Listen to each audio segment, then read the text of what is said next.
সেনাপ্রধান ফিরেছেন। বিদেশ সফরে গিয়েছিলেন তিনি। সফর সংক্ষিপ্ত করে তড়িঘড়ি করে তিনি ফিরে এসেছেন। ফিরতে না ফিরতেই বাংলাদেশে সেনাবাহিনীর অ্যাকশন শুরু হয়ে গেছে। সেনাবাহিনীর কি অ্যাকশন শুরু হলো সেটা একটা গুরুত্বপূর্ণ বিষয়, সেই ব্যাপারে আলোচনা করব। এদিকে সমন্বয়ক শব্দটা, সমন্বয়ক পদটা আর থাকছে না বলে ঘোষণা করা হয়েছে। হাস্যকর হলেও সত্য, আনুষ্ঠানিকভাবে ঘোষণা করা হয়েছে এখন থেকে বাংলাদেশে সমন্বয়ক, বৈষম্য বিরোধী ছাত্র আন্দোলন এগুলোর আর কোনো অস্তিত্ব নেই, এখন সবই রাজনীতি। এই ব্যাপারগুলো যখন ঘটছে তখন রাজশাহী বিশ্ববিদ্যালয়ে সেনাবাহিনীর অভিযান দেখেছি আমরা। তুল কালাম কাণ্ড। রাজশাহী বিশ্ববিদ্যালয়ের একটি আবাসিক হল থেকে এত বিপুল পরিমাণ অস্ত্র উদ্ধার করা হয়েছে যা ৩-৪টি থানাতেও থাকে না, এবং বলা হচ্ছে যে পুলিশের যে অস্ত্র লুট করা হয়েছিল 5 আগস্টের পরে, সেই লুট করা অস্ত্রের গুদাম পাওয়া গেছে সেখানে। সে বিদেশ সফর সংক্ষিপ্ত করে তিনি তাড়াহুড়ো করে ফিরেছেন এবং শোনা যাচ্ছে তিনি ঢাকা শাহজালাল আন্তর্জাতিক বিমানবন্দরে ল্যান্ড না করে তেজগাঁর যে বিমান ঘাঁটি সেখানে তার বিমান ল্যান্ড করেছে। কেন সেটা করলো সেটাও একটা অবাক করা তথ্য। বিভিন্ন সূত্র বলছে তিনি তেজগাঁতে ল্যান্ড করেছেন এবং তড়িঘড়ি করে ফিরে এসেছেন। তার পেছনে কারণ কি? সেনাপ্রধানকে নিয়ে গত কয়েকদিনে নানা রকমের আলোচনা হচ্ছিল। অনেকে এই আলোচনাও করার চেষ্টা করছিলেন যে সেনাপ্রধান অসহায় হয়ে দেশ ছেড়ে চলে গেছেন, তিনি আর ফিরবেন না, ইউনূস সরকারের অধীনে তার আর কাজ করা সম্ভব হবে না। কিন্তু আমরা ঘটনা ভিন্ন রকম দেখলাম। সেনাবাহিনী প্রধান ফিরে এলেন। ফিরে যখন এলেন তখন তাকে নিয়ে নানা রকমের আলোচনা হচ্ছে। ডক্টর ইউনূস সরকারকে নিয়ে নতুন কোনো তথ্য তিনি পেলেন কিনা, নিয়ে এলেন কিনা সেটা দেখা যাবে আগামী কয়েকদিনের মধ্যে। শোনা যাচ্ছে সেনাবাহিনী প্রধান ডক্টর ইউনূস সরকারের ওপরে বিরক্ত, এবং বিরক্তির যে ছাপ সেটা স্পষ্ট হয়েছে কদিন আগেই তার ভাষণে। এরপরে সেনাবাহিনীর সঙ্গে সরকারের সম্পর্ক একেবারে নড়বড়ে অবস্থায় চলে গেছে। সেনাবাহিনীকে আগের চাইতে একটু বেশি তৎপর দেখা গেছে। আমরা একদিন আগেই দেখেছি গুলশানে মব ঠেকাতে সেনাবাহিনী গিয়েছে এবং সেখানে প্রথমবারের মতো মব করার জন্য 3 জনকে অ্যারেস্ট করা হয়েছে। অর্থাৎ দৃশ্যপট পাল্টাতে শুরু করেছে। সেনাবাহিনী আজকে অভিযান চালিয়েছে রাজশাহী বিশ্ববিদ্যালয়ে। রাজশাহী বিশ্ববিদ্যালয়ের ঐতিহ্যবাহী হল নবাব আব্দুল লতিফ হল, যে হলের মাঠে আমার নিজেরও বহুদিন বিচরণ করার অভিজ্ঞতা রয়েছে। সেই নবাব আব্দুল লতিফ হল, ঐতিহ্যবাহী সেই হলের ছাত্র শিবিরের সভাপতির রুম তল্লাশি করে ব্যাপক বিস্তর রীতিমতো একটা অস্ত্রের কারখানা পাওয়া গেছে। এত বিপুল অস্ত্র আমার মনে হয় বাংলাদেশের ইতিহাসে কোনো অভিযানে এক রুম থেকে কিংবা একটা জায়গা থেকে পাওয়া যায়নি। এত বিপুল পরিমাণ অস্ত্র, যে অস্ত্রগুলো পরে গণমাধ্যমে, সামাজিক যোগাযোগ মাধ্যমে এখন ছড়িয়ে পড়ছে। এই বিপুল পরিমাণ অস্ত্র শিবিরের সভাপতির রুম থেকে পাওয়া গেছে। একটা রুমে যদি এত পরিমাণ অস্ত্র থাকে তাহলে সেই রুমে আর কোনো জায়গায় থাকার কথা নয়, অর্থাৎ ওইটাকে অস্ত্রের গুদাম বানানো হয়েছিল।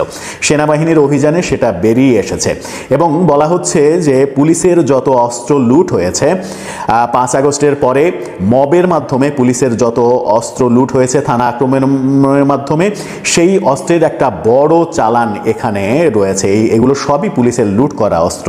পুলিশের লুট করা অস্ত্র শিবির সভাপতির রুমে কিভাবে গেল সেটা একটা বড় প্রশ্ন। তাহলে কি পুলিশ কিংবা সেনাবাহিনী জানে না যে পুলিশের লুট করা অস্ত্রগুলো বাংলাদেশের কোথায় কোথায় রয়েছে? খুব স্বাভাবিকভাবেই প্রশ্নের উত্তর দেয়া যায় যে হ্যাঁ, তারা জানে। জেনেও তারা এই অস্ত্রগুলো উদ্ধার করছিল না এতদিন।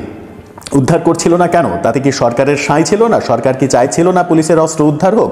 কিংবা সরকার কি এরকম চাইছিল যে পুলিশের অস্ত্রগুলো সত্যিকার অর্থেই যাদের কাছে রয়েছে তাদের কাছ থেকে উদ্ধার করতে গেলে সরকারেরই এক ধরনের গোমর ফাঁস হয়ে যাবে, যাদের সঙ্গে সরকারের দহরম মহরম সম্পর্ক, সেই সম্পর্কে ভাটা পড়বে? যদি শিবির সভাপতির রুম থেকে এত বিপুল পরিমাণ অস্ত্র পাওয়া যায় তাহলে 5 আগস্টের পরে যারা মব করেছে, সারা দেশে যারা থানা আক্রমণ করেছে, করেছে, পুলিশ মেরেছে, পুলিশ মেরে অস্ত্র লুট করেছে, থানায় আগুন দিয়েছে, কারা এরা এটা পুলিশও জানে, সেনাবাহিনীও জানে, সরকারও জানে। তার মানে এতদিন উদ্ধার করা হচ্ছিল না, এই প্রথম অভিযানটা করা হলো বড় ধরনের। এর আগে ছোটখাটো অভিযান হয়েছে, সেনাবাহিনী বলেছে যে বেশ কিছু অস্ত্র পাওয়া গেছে, কিন্তু একটা রুম থেকে, একটা জায়গা থেকে, তাও বিশ্ববিদ্যালয়ে, রাজশাহী বিশ্ববিদ্যালয়ের মতো একটা জায়গায় একটা রুম থেকে এত বিপুল পরিমাণ অস্ত্র উদ্ধার করা, এটা অবিশ্বাস্য, চোখে না দেখলে বোঝা যায় না। তার মানে কি সেনাবাহিনীর অ্যাকশন শুরু হয়ে গেছে সেনাপ্রধান ফিরতে না ফিরতে?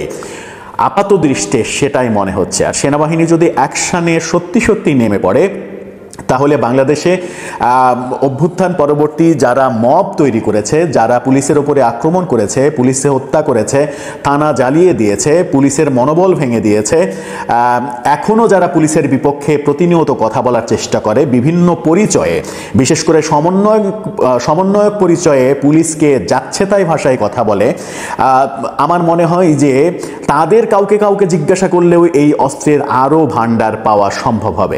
এবং মজার তথ্য হচ্ছে, আজকে জাতীয় নাগরিক পার্টি, সেই পার্টির আহ্বায়ক নাহিদ ইসলাম তিনি আনুষ্ঠানিকভাবে ঘোষণা করেছেন দেশে আর সমন্বয়ক বলে কোনো মানুষ নেই।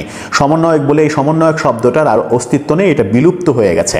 কারণ বৈষম্য বিরোধী আন্দোলন থেকে একটা ছাত্র সংগঠন হয়েছে, একটা রাজনৈতিক দল হয়েছে, এখন আর সমন্বয়কের কোনো অস্তিত্ব নেই।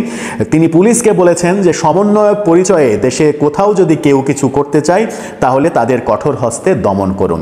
তার মানে সমন্বয়ক এই শব্দটা যদি তারা এখন অমিট করে না ফেলে, তাহলে তাদের উপরে এখন রাজনৈতিক দল হিসেবে তাদের উপরে যে বিস্তর অভিযোগ আসবে, সেই অভিযোগ কাঁধে বহন করা তাদের পক্ষে মনে হয় সম্ভব হবে না। আর সম্ভব হবে না বলেই এই ঘোষণাটা এসেছে। সেনাবাহিনী প্রধান নিয়ে যখন নানা রকমের আলোচনা চলছে, তখন সমন্বয়ক পদ থাকছে না নাহিদের, এই কথা খুবই গুরুত্বপূর্ণ। তার মানে বাংলাদেশে আর কেউ আমি এখানকার সমন্বয়ক, আমি ওখানকার সমন্বয়ক, এত সদস্যের সমন্বয়ক কমিটি, এত কমিটি, কোথাও কোনো প্রতিষ্ঠানে কিংবা শিক্ষা প্রতিষ্ঠানে কিংবা কোথাও সমন্বয়কের অস্তিত্ব আর থাকছে না, এটা নাহিদ ইসলাম বিলুপ্ত ঘোষণা করলেন। তাহলে সারা দেশের সমন্বয়করা এখন কি করবে? তারা কি পরিচয়হীনতায় ভুগবে না? আমার মনে হয় যে এতে করে সারা দেশের সমন্বয়কদের সঙ্গে এই জাতীয় নাগরিক পার্টির এক ধরনের দূরত্ব তৈরি হবে, এবং এই দূরত্বটা সংঘর্ষে রূপান্তরিত হলেও অবাক হওয়ার কিছু থাকবে না। যেটা একদিন আগেই আমরা দেখলাম, সার্জিস আলমের উপরে আক্রমণ, বেসরকারি বিশ্ববিদ্যালয়ের ছাত্ররা সার্জিস আলমের উপরে আক্রমণ করেছে, এবং সেখানে সার্জিস আলমের পক্ষের একজন পিঠে আঘাতপ্রাপ্ত হয়ে তার 14টা সেলাই পর্যন্ত লেগেছে। এই ঘটনাও কিন্তু আমরা দেখেছি। এই ঘটনা যে আরও ঘটতে পারে সেটা আশঙ্কা করেই হয়তো নাহিদ ইসলাম এই কথাটা বলেছেন।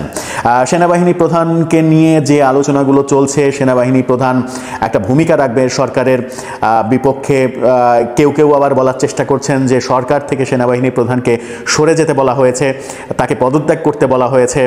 সেনাবাহিনী প্রধান সেটা আমলে নেননি, সেটা আমলে নেওয়ার কোনো কারণও নেই। কারণ দেশের যে কোনো খারাপ মুহূর্তে সেনাবাহিনী, দেশপ্রেমিক সেনাবাহিনী, সেটাই দেশের নাগরিকের সব থেকে বড় ভরসার জায়গা। সেই ভরসার জায়গা যদি নষ্ট হয়ে যায় তাহলে মানুষের আর যাওয়ার জায়গা থাকবে না। আমার মনে হয় সেনাপ্রধান সেই সংকল্পেই কাজ করবেন এবং দেশকে স্থিতিশীলতার দিকে নিয়ে যাবেন।